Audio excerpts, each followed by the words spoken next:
Welcome back to the CharCole podcast. I'm Cole Larsch, joined by Charlie Prien and special guest Dawson Gerlach.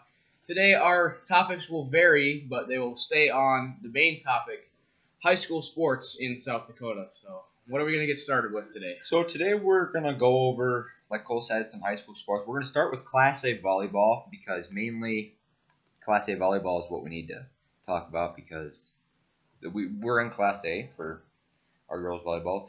Recently, our girls volleyball team won 3 straight sets against Parkston. Last Tuesday, so that was good stuff there. That was a good match. Yes, it really was. And Parkston didn't really put up much of a fight, but they kind of did at the end. But we played pretty good. So right now, the prep media polls, which is by the media, not the coaches. Media is not always 100% accurate, and it's the first poll of the season.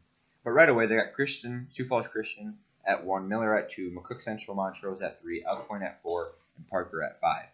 Also receiving votes for St. Thomas More, Winter, Aberdeen Roncalli, Dakota Valley, Wagner, Madison, and us, followed by Rapid City Christian, T Area, Clark Willow Lake, and Mobridge Pollock.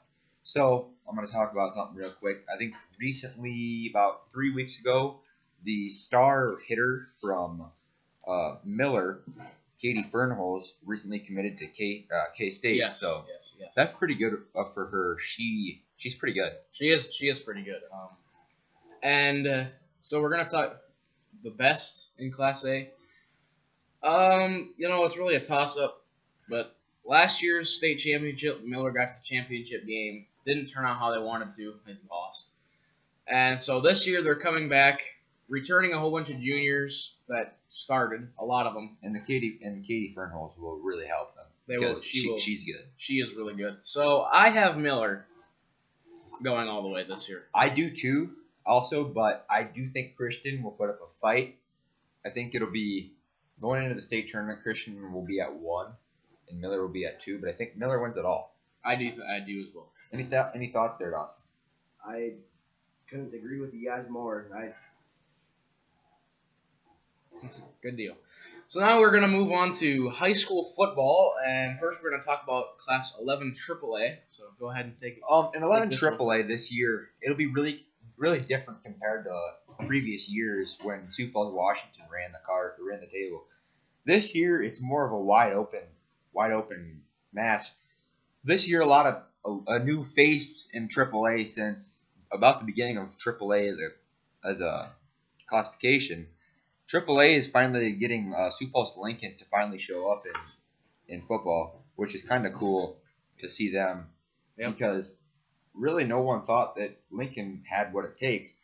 But right now, the rankings go in AAA. Brandon Valley's at 1, O'Gorman's at 2, Roosevelt's at 3, Sioux Falls Washington's at 4, and Lincoln's at 5. This is the first time in, I believe, 2 years that Lincoln's been in the top 5. Yes. So Lincoln really was not that good.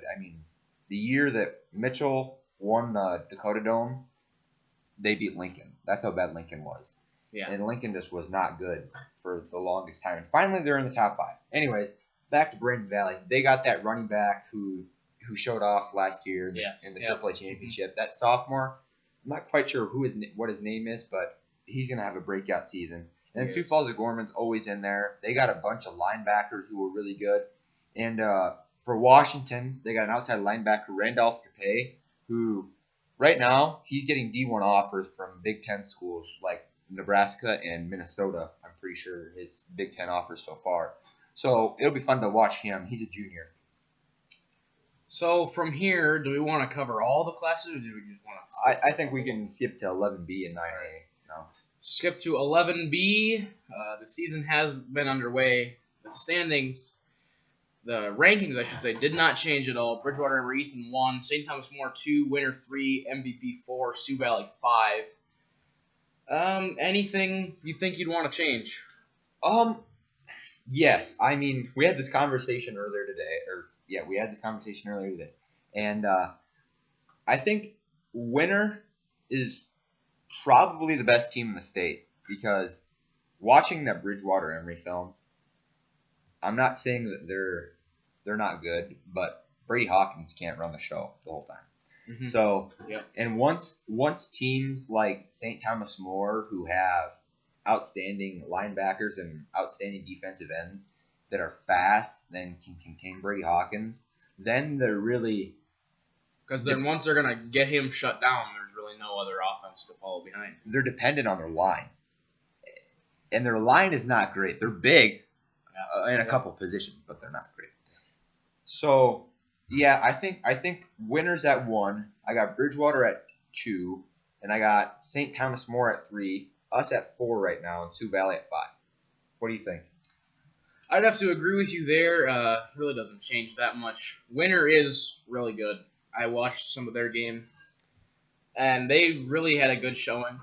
So I'm liking them for 11B. A stat line I seen for winner was they passed the ball 2 times in their game, and they ended up putting up quite a few points. So if you think about that, they're really a running attack team. They're going to run the ball at you, and they're going to do it until they can't anymore. So right now they don't got much of a mix of pass and run, but neither do we. Do we. No, yeah. So, and then another thing I'd like to talk about is the Chamberlain versus Woonsocket Western and Spring Summer Central game. Woonsocket got beat in a fashion where they didn't really. I'm not sure if they expected to get beat how they did, because Chamberlain, they got a big line this year. Mm-hmm. Yes, they do. I've seen that they got a big line. They got Hupmaker obviously at the left tackle, and they have a couple juniors and a couple seniors, and actually ended up one sophomore playing on the line also at the right tackle position. They're gonna be all right this year. Don't sleep on Chamberlain. They're gonna be all right. I think so too. Dawson, anything you want to add here? I'm gonna go back to that Bridgewater Emory thing. Last year when we played them, they put up a fight, and I knew that we weren't playing as good as we could, but they put up a fight. And then when we played Winter, that was a close game. They didn't want to lose, and neither did we, but we pulled out on top, and that was a good game. Yep, it was. I agree there. It really was. One notable thing I actually want to say about 9AA before we go down to 9A, because 9A is just a stacked class. It is. It is. It really is. There's no one in the state that can say that who the winner of 9A is going to be. But anyways, 9AA, last week, coming in at number 2 ranked was Arlington Lake Preston, and they go on to play this Parker team who was not ranked. You can see it, which is now number 5. This Parker team who was not ranked knocks them off the grid. So Arlington Lake Preston goes into which would be the 6th spot in the state for 9AA. And I know the coach for Arlington Lake Preston, and he's got a running back by the name of Gavin Holland who runs sub-11s for a 100-meter dash in high school. That he's pretty good. They don't really have much of a line, but they do have athletes where if they get the line doing what they need to do, they're going to be an all right team. So don't sleep on Arlington Lake Preston. I know coming in number 2 and getting knocked off is probably not what you want. Yeah. So another thing we can talk about, all classes are pretty crazy, but Hanson didn't win a game last year. They won their first game yesterday against or the other day against Minnow Marion. And Platte Geddes put up a fight against Bon Home the other night. Only lost, ended up losing by 10. I think so, yeah. I think it was 10. And to lose by 10 to the best team in the state, saying something. It is. So now we can move on to 9A. You can talk a little here. Standings go as follows. Sully Buttes, they stay at number 1. Canastota Freeman stays at number 2. Britton Hecla stays at number 3. Howard moves up to number 4. And Kimball White Lake stays at number 5. Receiving votes to Smith, Gregory Warner, and Wall. This class it's stacked. This could go anywhere, this class. It really can, because if you look at Britton Hecla, Stanley Haskins Jr., one of the best backs we've seen come through high school football in a while, especially from a small town in 9-man football. It's really hard to stop a back like him, which is why Britton Hecla is going to be so good.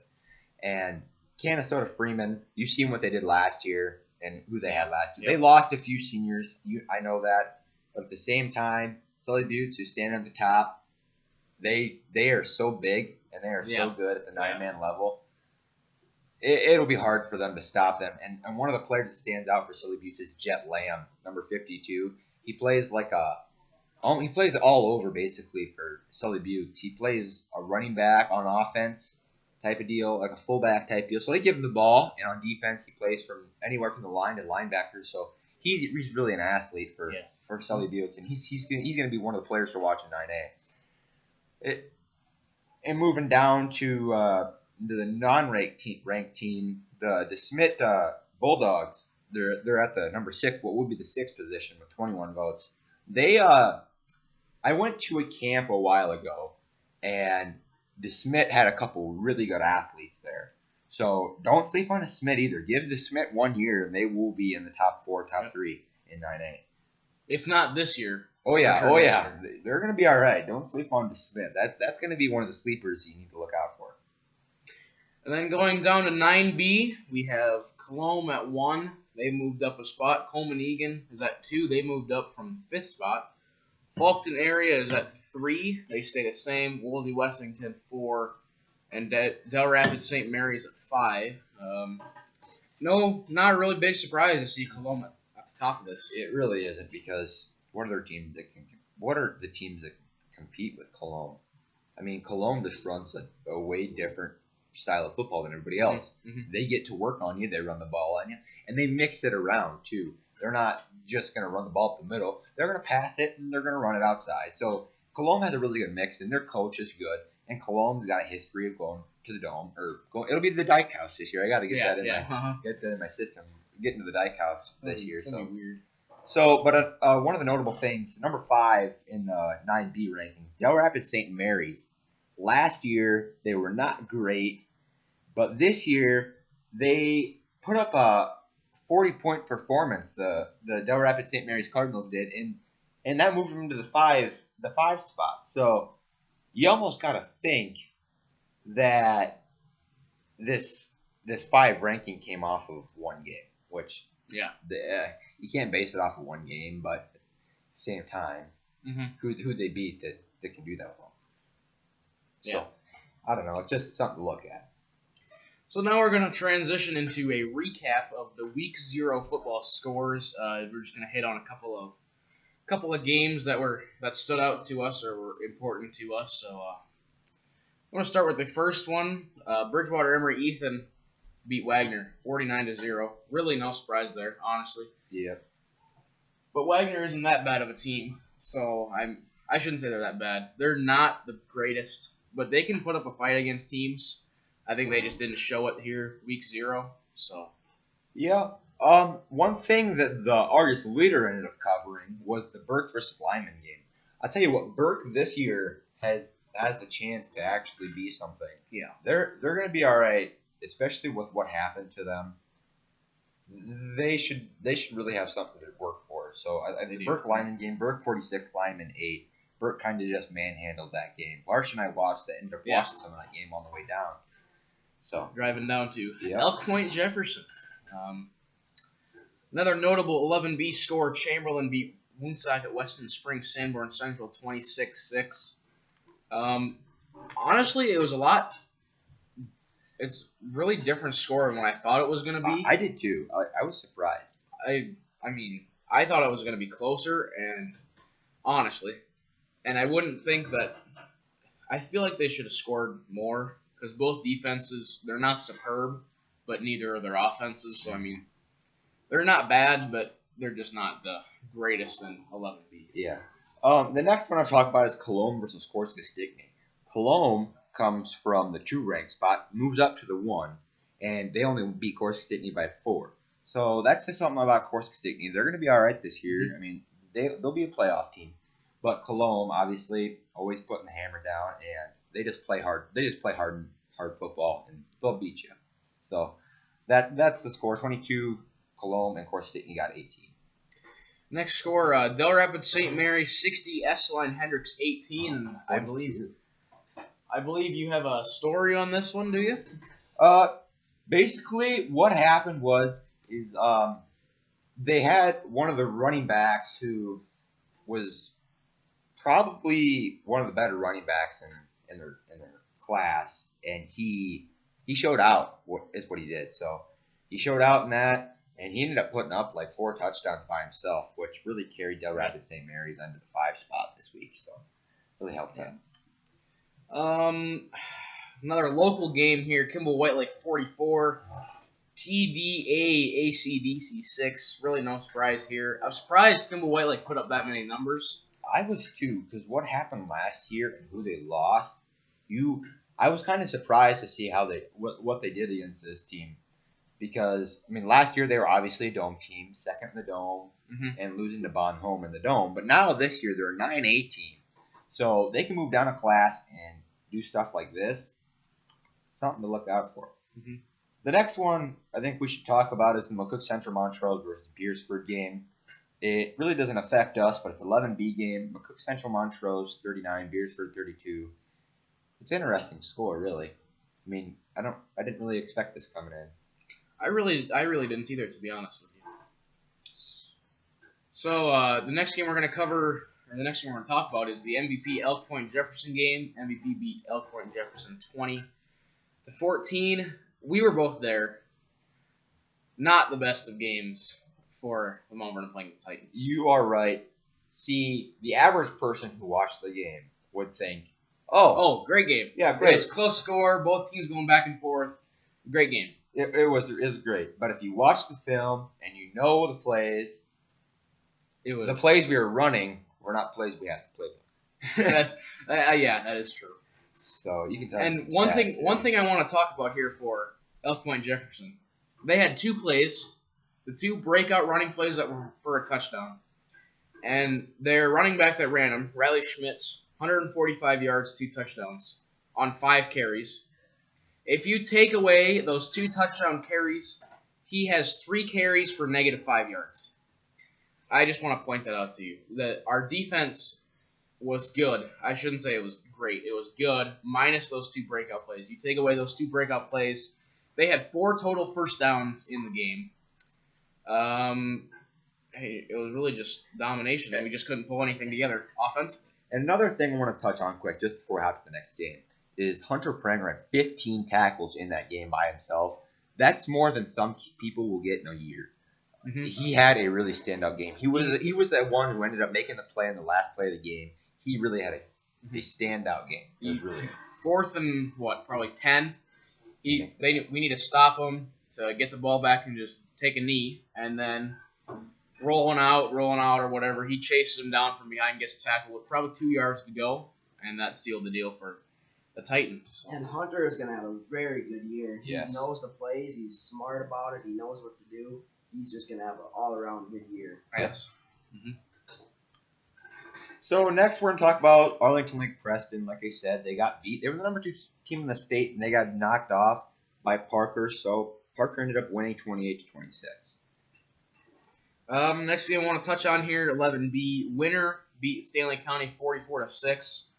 Surprised this one was not a 50-0 score. Yeah, me too. Especially knowing that Stanley County, they're returning a couple guys that were pretty good. But Winner should have just dominated that game. I agree. Winner, like I said earlier, Winner probably ended up putting their second stringers in. But when they put their second stringers in, they didn't throw the ball around. They didn't do any razzle dazzle. They did what Winner does. And that's gonna run the ball at you until you stop us. Mm-hmm. So, yeah, we're gonna move on to Week 1 football predictions, or games and predictions. The first thing we got going on here is Aberdeen Central playing Washington. AAA matchup. I'm pretty sure everyone in the state has Washington. I'm sure. I don't even think it. Aberdeen Central is not the greatest. It shouldn't be close. 11B action, Beersford versus Wagner. I'm gonna take Beersford based on Wagner's performance in week 0. I'm just gonna have to take Beersford. Yeah, I think Beersford by 20ish, maybe even.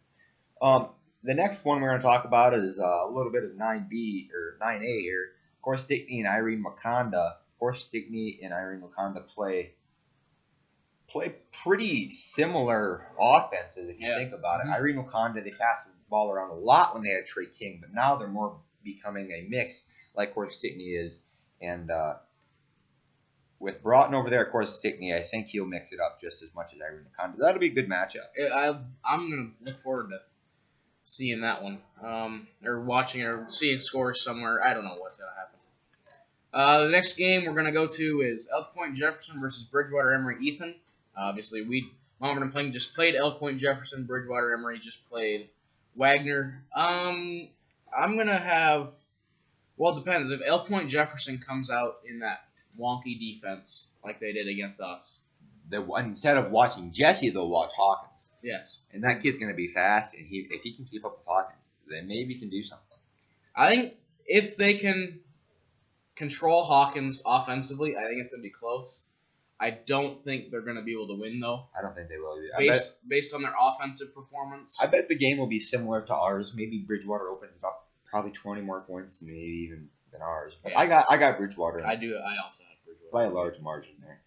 The next one we can talk about is Flanders versus McCook Central. Just another 11B game, but I obviously have McCook in this one. Yeah, I get McCook.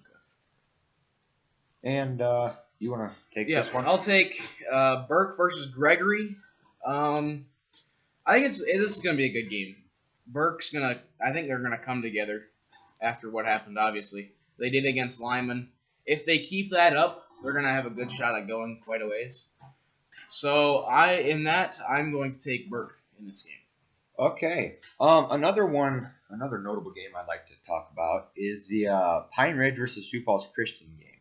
It's a 11A game, but at the same time, Sioux Falls Christian has to go to Pine Ridge for that game. So that's a trip. Just saying. That's a little bit of a jaunt. I really didn't want to. I just wanted to bring that up before we got into anything more pressing. But now we're going to talk about AAA a little bit. Rapid City Central and Harrisburg. Harrisburg moving up to AAA, Larsch. What are your thoughts on Harrisburg this year? You know, I haven't gotten a chance to see their football team play. If they play anything like they did last year, they're going to be up there in contention. And just based on the fact that the amount of kids they're getting into their school system is insane. Like, yes. They can't build schools fast enough out there. There's that many kids.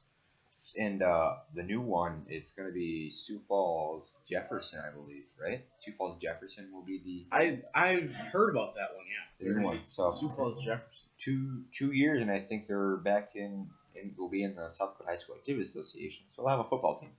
Anyways, the next one we talk about is Rapid City Stevens versus O'Gorman. O'Gorman, obviously, one of the better AAA teams. O'Gorman is probably going to wax Rapid City Stevens. I think so. We're going to stick with AAA, Roosevelt versus Brandon Valley. That's going to be one of the games that we look forward to. That'll be what decides what happens in the playoff for AAA.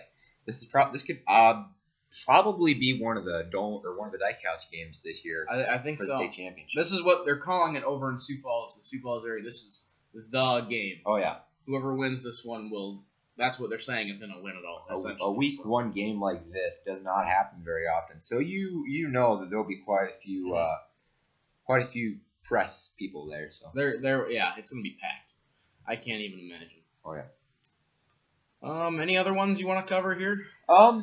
Not really. I think we can move on to some college football games. Some notable games this week. We got Clemson, number 1 Clemson versus Georgia Tech, and number 2 Alabama versus Duke.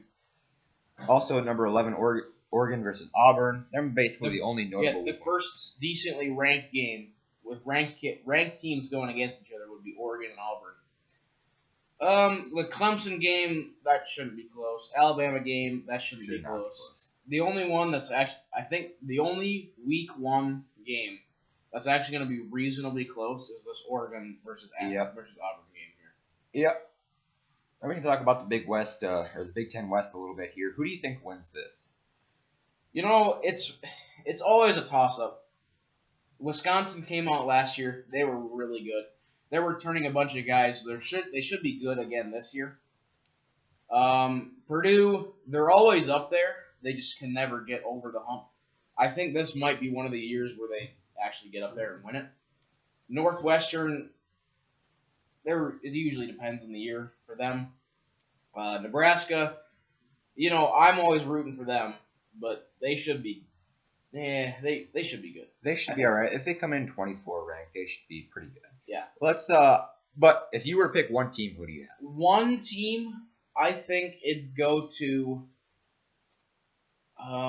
probably Purdue and Nebraska and Wisconsin, and Wisconsin's going to come out on top. And that's coming from a diehard Nebraska fan. So Yeah. I mean, See, here's my take on it. Wisconsin always produces a fantastic line, so they produce always. really good running backs who know how to read really good holes, and they produce some pretty good running backs if you look at previous players. But I'm a Wisconsin guy. I like Wisconsin a lot. I'm going to take Wisconsin over Purdue in the Big Ten West Championship. Okay, now we're going to move on to some possible Week 1 upsets. Charlie, what do you have here? This week, I have number 9 Notre Dame versus unranked Louisville. Louisville really always puts up a fight against Notre Dame. Notre Dame has a history of kind of not playing really great during the beginning of the season. Yeah, Week 1, 2, 3, So, maybe. yeah, I think this could possibly be one that happens. Cole, what do you think? I have number 11 Oregon versus number 16 Auburn. It's going to be I think it's going to be a really close game. If Oregon comes out in the first quarter, first half, they're going to win. But if Auburn can stick around, I think they're going to pull out in the end. So I've got Auburn beating Oregon in that game. And I have unranked Houston versus number 4 ranked Oklahoma. I don't know. I think Oklahoma will pull out on top. I agree with you there. Do you think that Jalen Hurts, the transfer from Alabama, can play to the level that he needs to be playing at? No, I don't. He will do all right, but he's not gonna. It's not gonna be anything. It won't be right away. I think. I think it's going to take some time to get used to playing with the team. Because Lincoln Riley is really different from Nick Saban coaching wise, and the whole program is just really different. So that's going to wrap up today's podcast. Am I right? Yeah. That's going to wrap up today's podcast. Thank you guys for listening to episode 2, and we will hopefully see you at the next episode.